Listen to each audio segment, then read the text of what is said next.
ബിൽക്കിസ് ബാനു പ്രതിരോധത്തിന്റെ സ്ത്രീ ശാക്തീകരണം. 2002 ഫെബ്രുവരിയിലാണ് ഗുജറാത്തിൽ കലാപം പൊട്ടിപ്പുറപ്പെടുന്നത്. 2002 ഫെബ്രുവരി 27 സബർമതി എക്സ്പ്രസ് ഗുജറാത്തിലെ ഗോദ്ര റെയിൽവേ സ്റ്റേഷനിലേക്ക് എത്തിച്ചേരുന്നു. രാവിലെ 6:30 മണിയോടുകൂടി ഗോദ്ര റെയിൽവേ സ്റ്റേഷനിൽ എത്തിച്ചേർക്കപ്പെട്ട ആ തീവണ്ടി രണ്ടാമതും അവിടെ നിന്ന് പുറപ്പെടുന്നതോടുകൂടി ചങ്ങല വലിച്ച് നിർത്തപ്പെടുന്നു. അത്തരത്തിൽ ചങ്ങല വലിച്ച് നിർത്തപ്പെട്ട ആ തീവണ്ടിയുടെ ചുറ്റിലേക്ക് 2500ഓളം വരുന്ന കലാപകാരികൾ ഒത്തുചേർന്ന് S6 ബോഗിക്ക് പെട്രോൾ ഒഴിച്ച് തീവയ്ക്കപ്പെടുന്നു.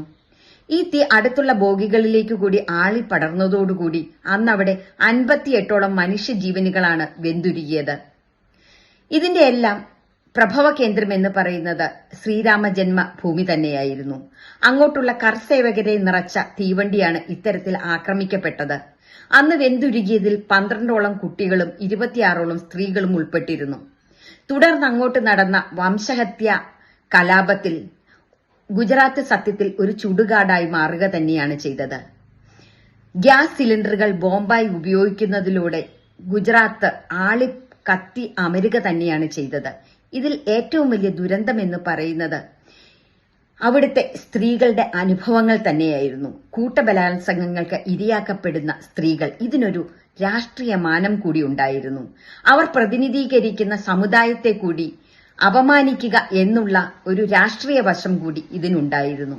ഇത്തരത്തിൽ മാർച്ച് 3 തന്റെ കുടുംബാംഗങ്ങളോടൊപ്പം ഈ കലാപത്തിൽ നിന്ന് രക്ഷപ്പെടുവാൻ വേണ്ടിയിട്ട് അവിടെ നിന്ന് പലായനം ചെയ്ത ബിൽക്കിസ് ബാനുവിന്റെ കുടുംബാംഗങ്ങൾ സഞ്ചരിച്ചിരുന്ന ഒരു ട്രക്ക് 30ഓളം വരുന്ന കലാപകാരികൾ ചുറ്റിവളഞ്ഞ് ആക്രമണത്തിനിരയാക്കി. അന്ന് ബിൽക്കിസ് ബാനു 5 മാസം ഗർഭിണിയായിരുന്നു. 21 വയസ്സുള്ള 5 മാസം ഗർഭിണിയായ ബിൽക്കിസ് ബാനു അതിക്രൂരമായ രീതിയിൽ പിച്ചു ചീന്തപ്പെട്ടു. അതുപോലെ തന്നെ പ്രസവിച്ച് 2 ദിവസം മാത്രം കഴിഞ്ഞ ബിൽക്കിസ് ബാനുവിന്റെ സഹോദരിയെ അതിപൈശാചികമായ രീതിയിൽ, അതിനിന്ദ്യമായ രീതിയിൽ കൂട്ടബലാത്സംഗത്തിലൂടെ കൊലയ്ക്ക് ഇരയാക്കുകയും ചെയ്തു. 14ഓളം വരുന്ന ബിൽക്കിസ് ബാനുവിന്റെ കുടുംബാംഗങ്ങൾ, അമ്മയടക്കമുള്ള സ്ത്രീജനങ്ങളെ എല്ലാവരെയും പൈശാചികമായി കൂട്ടബലാത്സംഗത്തിന് ഇരയാക്കിക്കൊണ്ട് കൊലയ്ക്ക് ഇരയാക്കുകയും ചെയ്തു. അങ്ങനെ ജീവച്ഛവമായി തീർന്ന ബിൽക്കിസ് ബാനുവിനെ മരിച്ചു എന്ന് കരുതി ഈ ശവക്കൂനയിലേക്ക് വലിച്ചെറിയപ്പെടുകയാണ് അന്ന് ചെയ്തത്. അത്തരത്തിൽ ബിൽക്കിസ് ബാനു ആ ശവകൂമ്പാരത്തിൽ കിടന്നുകൊണ്ട് തനിക്ക് ദാനം കിട്ടിയ ആ ചെറിയ ശ്വാസത്തിൽ നിന്ന് നടത്തിയ വലിയ നിയമ പോരാട്ടമാണ് ഈ സ്ത്രീ ശാക്തീകരണത്തിന്റെ ഏറ്റവും വലിയ പ്രതിഷേധത്തിന്റെ ഒരു വലിയ അഗ്നിയായിട്ട് ഈ ബിൽക്കിസ് ബാനുവിനെ മാറ്റിയത്. സമാനതകളില്ലാത്ത രീതിയിൽ തന്നോടും തന്റെ കുടുംബത്തോടും ചെയ്ത പൈശാചികമായ, അതിനിന്ദ്യമായ, അതിക്രൂരമായ ഈ ബലാത്സംഗങ്ങൾക്ക്, ഈ കൂട്ടക്കുരുതിക്ക് എതിരെ നിയമവഴികളിലൂടെ സഞ്ചരിച്ചുകൊണ്ട്, ഒരു കനൽ വീഥികളിലൂടെ സഞ്ചരിച്ച് സ്ത്രീ ശാക്തീകരണത്തിന്റെ പ്രതിഷേധത്തിന്റെ വലിയ ഒരു സ്രോതസ്സായി തന്നെയാണ് ബിൽക്കിസ് ബാനു മാറിയത്. ബിൽക്കിസ് ബാനു ലിംകേഡ പോലീസ് സ്റ്റേഷനിൽ മാർച്ച് 4 തന്നെ പരാതി രേഖപ്പെടുത്തുന്നു. പക്ഷേ FIRൽ പ്രതികളുടെ സ്ഥാനത്ത് പേരൊന്നും രേഖപ്പെടുത്തിയിട്ടില്ല. തന്നെ ആക്രമിച്ചവരെ വ്യക്തമായി ബിൽക്കിസ് ബാനുവിനെ തിരിച്ചറിയുവാൻ കഴിഞ്ഞു. കാര്യം അന്നോളം സഹോദര തുല്യരായിട്ട് കണ്ടവരും അയൽക്കാരുമായിരുന്നു ബിൽക്കിസ് ബാനുവിനെയും കുടുംബാംഗങ്ങളെയും പിച്ചു ചീന്തിയത് എന്നുള്ളതാണ് ഇതിലെ ഏറ്റവും വലിയ വസ്തുത. പക്ഷേ ലിംകേഡ പോലീസ് സ്റ്റേഷനിൽ 2002 മാർച്ച് 4 രേഖപ്പെടുത്തിയ ഈ FIRൽ പ്രതിസ്ഥാനത്ത് ആരുടെയും പേര് ചേർക്കപ്പെട്ടില്ല. 2003 പോലീസ് മജിസ്ട്രേറ്റ് കോടതിയിൽ ഒരു പെറ്റീഷൻ സമർപ്പിക്കുകയാണ്. കേസ് സത്യമാണ് എങ്കിൽ തന്നെയും പ്രതികളെ ഒന്നും കണ്ടെത്തുവാൻ സാധിച്ചില്ല എന്ന് പറഞ്ഞ്, അതുകൊണ്ട് തന്നെ ഈ കേസ് അവസാനിപ്പിക്കുവാനുള്ള അവസരം തരണമെന്ന് പറഞ്ഞ് കോടതിക്ക് മുമ്പാകെ വന്ന പോലീസിനോട് കേസ് അന്വേഷണം തുടരുവാൻ പറഞ്ഞ് അവരുടെ ഈ അപേക്ഷ തള്ളിക്കളഞ്ഞു. പക്ഷേ വീണ്ടും 2003 ഡിസംബറോടുകൂടി രണ്ടാമതും ലിംകേഡ പോലീസ് സ്റ്റേഷനിൽ നിന്ന് മജിസ്ട്രേറ്റ് കോടതിയിലേക്ക് വീണ്ടും അപേക്ഷ സമർപ്പിക്കുകയാണ്. ഈ വസ്തുതകളെല്ലാം സത്യമാണ് എങ്കിൽ തന്നെയും ഒരു പ്രതികളെയും തിരിച്ചറിയുവാനോ കണ്ടെത്തുവാനോ കഴിഞ്ഞിട്ടില്ല എന്ന് പറഞ്ഞ് രണ്ടാമതും പോലീസ് പെറ്റീഷൻ ഫയൽ ചെയ്തതിന്റെ അടിസ്ഥാനത്തിൽ മജിസ്ട്രേറ്റ് കേസ് അന്വേഷണം അവസാനിപ്പിക്കുവാനുള്ള അനുമതി നൽകുകയും ചെയ്തു. എന്നാൽ 2003 തന്നെ ബിൽക്കിസ് ബാനു ഇതിനെതിരായിട്ട് സുപ്രീം കോടതിയിൽ അപ്പീൽ ഫയൽ ചെയ്യുകയും ഒരു CBI അന്വേഷണം ആവശ്യപ്പെടുകയും ചെയ്തു. അതനുസരിച്ച് 2004 ഏപ്രിൽ 19 ബിൽക്കിസ് ബാനുവിന്റെ കേസ് CBIക്ക് കൈമാറുവാനുള്ള ഉത്തരവ് സുപ്രീം കോടതിയിൽ നിന്ന് ബിൽക്കിസ് ബാനു സമ്പാദിക്കുകയുണ്ടായി.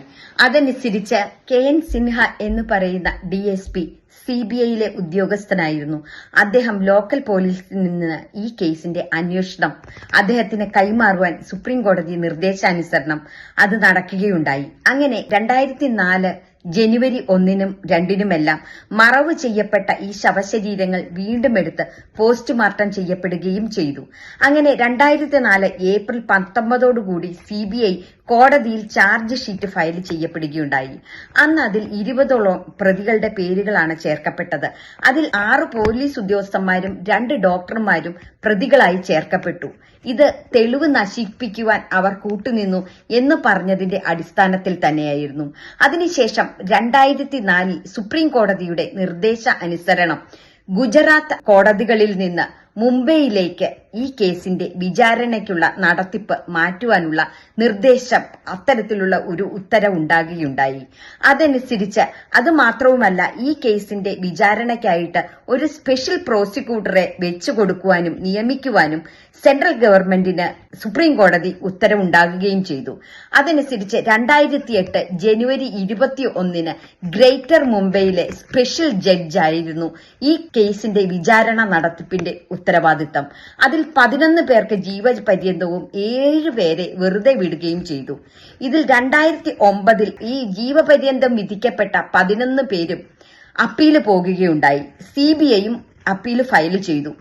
ജീവപര്യന്തം വിധിക്കപ്പെട്ടവർക്ക് കൊലക്കയർ കൊടുക്കണമെന്നും വെറുതെ വിടപ്പെട്ടവരെയും വീണ്ടും പുനഃപരിശോധിക്കണം എന്നും പറഞ്ഞായിരുന്നു CBIയുടെ അപ്പീൽ ഫയൽ ചെയ്തത്. 2017 മെയ്യിൽ മുംബൈ ഹൈക്കോടതി കീഴ്ക്കോടതി വിധി ശരിവെക്കുകയും ചെയ്തു. ഈ വെറുതെ വിട്ട പോലീസുകാർക്കും ഈ ഡോക്ടർമാർക്കും തെളിവ് നശിപ്പിച്ചതിന് തടവും പിഴയും വിധിക്കുകയും ചെയ്തു. 2019 ഏപ്രിൽ 23 സുപ്രീം കോടതി ബിൽക്കിസ് ബാനുവിന് അനുകൂലമായിട്ട് വിധിന്യായം പുറപ്പെടുവിച്ചു. ആ വിധിന്യായത്തിൽ 50 ലക്ഷം രൂപ ബിൽക്കിസ് ബാനുവിന് നഷ്ടപരിഹാരമായി കൊടുക്കുവാനും അവൾക്ക് താൽപര്യമുള്ള സ്ഥലത്ത് താമസിക്കുവാനുള്ള അനുമതി നൽകുകയും അതിനു വേണ്ടുന്ന സാഹചര്യങ്ങൾ ഒരുക്കുവാനും ബിൽക്കിസ് ബാനുവിന് ജോലി നൽകുവാനും സുപ്രീം കോടതി ഈ ഉത്തരവിലൂടെ നിർദ്ദേശിക്കുകയും ചെയ്തു. അതിനുശേഷം 2019 ഏപ്രിൽ 22 ബിൽക്കിസ് ബാനു വിരമിച്ചു പോയ പോലീസുകാർക്കും എതിരെ അവരുടെ പെൻഷൻ റദ്ദ് ചെയ്യണമെന്ന് കാണിച്ച് വീണ്ടും സുപ്രീം കോടതിയിൽ അന്യായം ഫയൽ ചെയ്യുകയുണ്ടായി.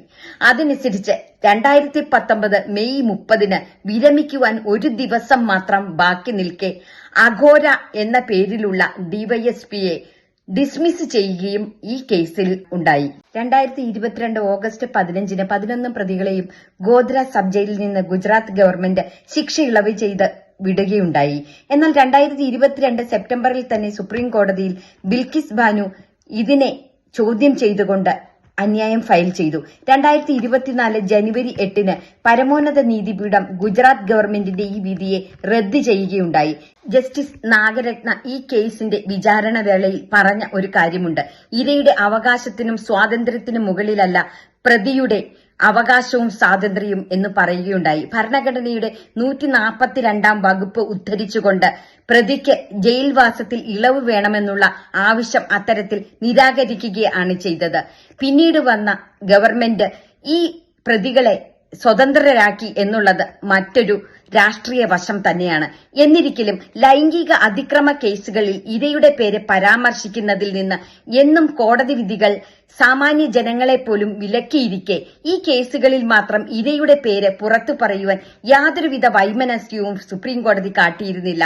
കാരണം ബിൽക്കിസ് ബാനു എന്ന് പറയുന്നത് പ്രതിഷേധത്തിന്റെ, അതിജീവനത്തിന്റെ, അനീതികൾക്കെതിരായിട്ടുള്ള സ്ത്രീ ശക്തിയുടെ ഉയർന്നു വന്ന ഒരു ബിംബം തന്നെയായിരുന്നു. മൂല്യാധിഷ്ഠിതമായിട്ട് ഭരണഘടനയിൽ വിശ്വസിച്ച് മുന്നോട്ടു പോകുന്നവർക്ക് പ്രത്യാശയുടെ വഴികളിലൂടെ, നിയമത്തിന്റെ കനൽ വിരിച്ച വീഥികളിലൂടെ വർഷങ്ങളോളം ഒറ്റയ്ക്ക് സഞ്ചരിച്ച ബിൽക്കിസ് ബാനു ഒരിക്കലും ഒരു ഇരയല്ല, അതിജീവിതയുമല്ല, പ്രതിഷേധത്തിന്റെ സ്ത്രീ ശാക്തീകരണം തന്നെയാണ്.